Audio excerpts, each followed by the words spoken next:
My name is Chloe. I'm 16 years old. And for 10 years, I believed my mom was dead. I remember her funeral like a fever dream. My dad held my hand too tight. I wasn't allowed to touch the coffin. I kept screaming, "Open it. I want to see her." They never let me. After that, everything changed. Within 6 months, my dad married someone new. Her name was Diane, and she moved in with us like my mom never existed. All her photos vanished. Her clothes donated. Even her scent, the lavender and honey, was scrubbed off every wall. Diane smiled too much. But not with her eyes. When no one was watching, she pinched me. She called me crazy, emotional, and weak. She said I looked too much like her. For 10 years, I obeyed. I wore Diane's picked clothes, ate the dry food she cooked, smiled at her friends like a trained dog.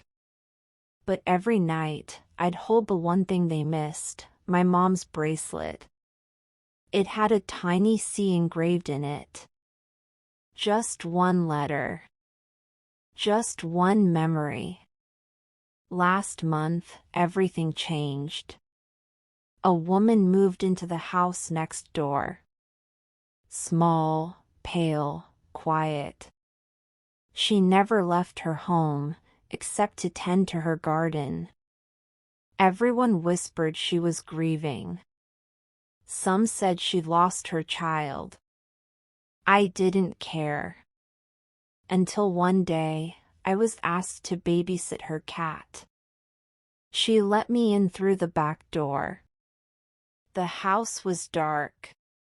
Smelled like lavender and honey. My breath stopped. But that wasn't the worst part. As I fed the cat, I heard it. A lullaby. Close your eyes, little star. Mama's never far. My blood turned cold. That was my lullaby. The exact one my mother sang every single night before she died. I ran home shaking. That night, I asked my dad, "Do you remember Mom's lullaby?" He snapped, "She's gone, Chloe.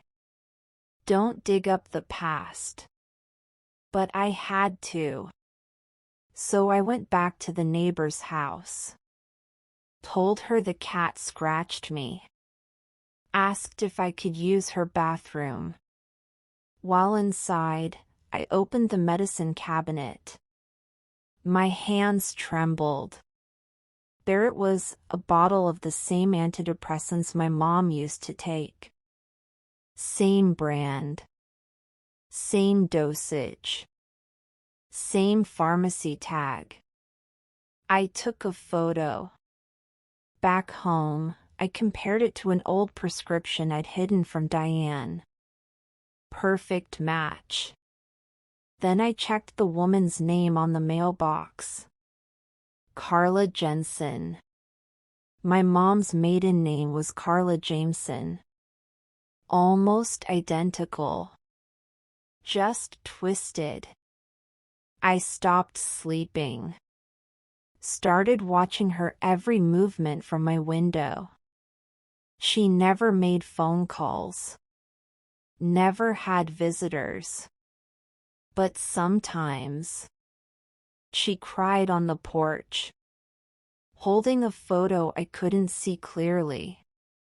Last night, I made a plan. I took my mom's bracelet. I wrote a fake note saying I'd found it in the garden next door. Then I knocked on her door and gave it to her. Her hands shook. She looked at the bracelet, then up at me.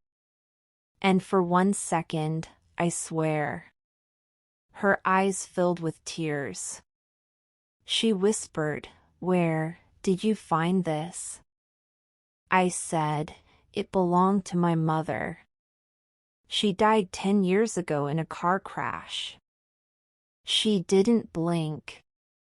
She just stared at me like I just told her the sky was falling. I left. But I left the door cracked.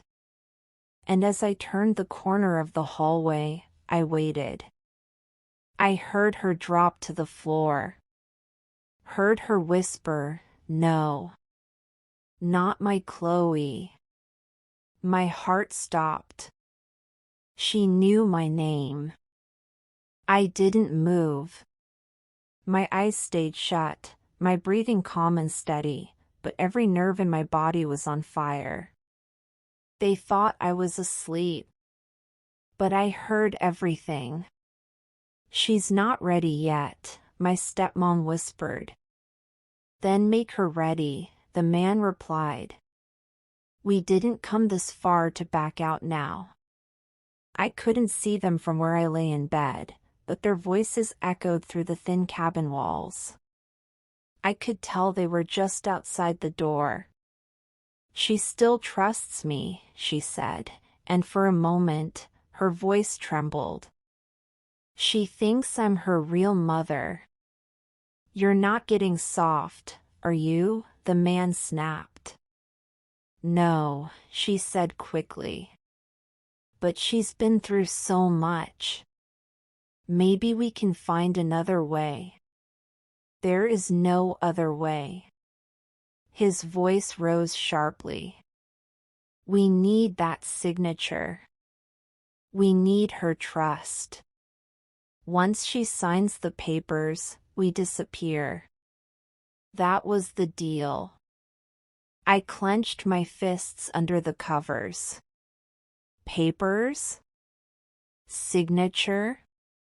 I didn't understand it all yet, but I understood enough. She wasn't just pretending to be my mom.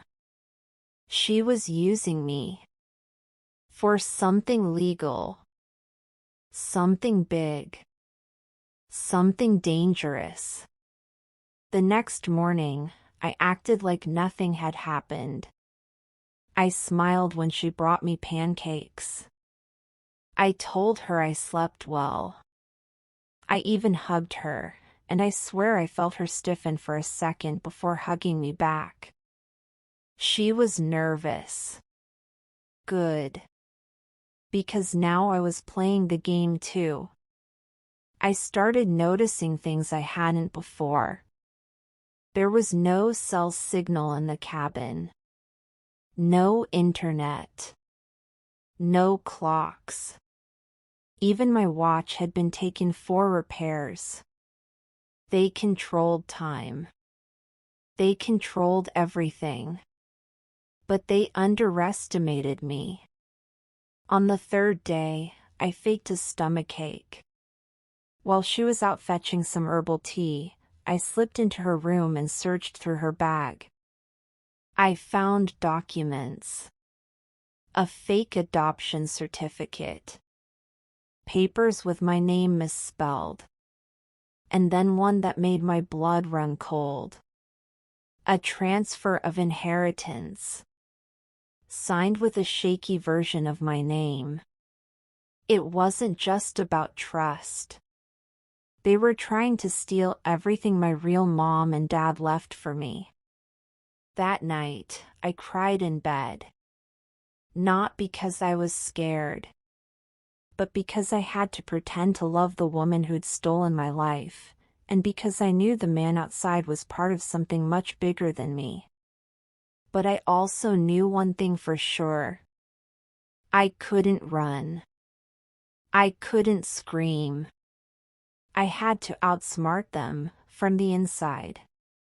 And I already had my first plan in motion. I wish I could say things got better after I found that message on Dad's phone. But they got worse. Much worse. That night, I couldn't sleep. Every creak in the house felt like a threat. I kept playing that voice note in my head. Just wait till she's in deep. Then we'll take care of the money problem. For good. What did that even mean? What was Dad planning? The next morning, I decided to play along. If he thought I didn't know, maybe I could get more information. At breakfast, he smiled like nothing happened. "I'm so glad you're here, sweetheart," he said, buttering toast like a normal dad. But I wasn't the same daughter anymore. That day, I called my friend Jenny from high school. She worked at the local clinic. I asked her, "Hey, do you have any record of my dad being treated for cancer?" She was quiet, then whispered, "Tessa, there's no record. He's never even come in for a blood test." My hands went cold. My stomach dropped. He had lied about everything. When I got back home, Dad was in the garage. So I snuck into his room. And what I found shocked me. A thick envelope labeled Plan B.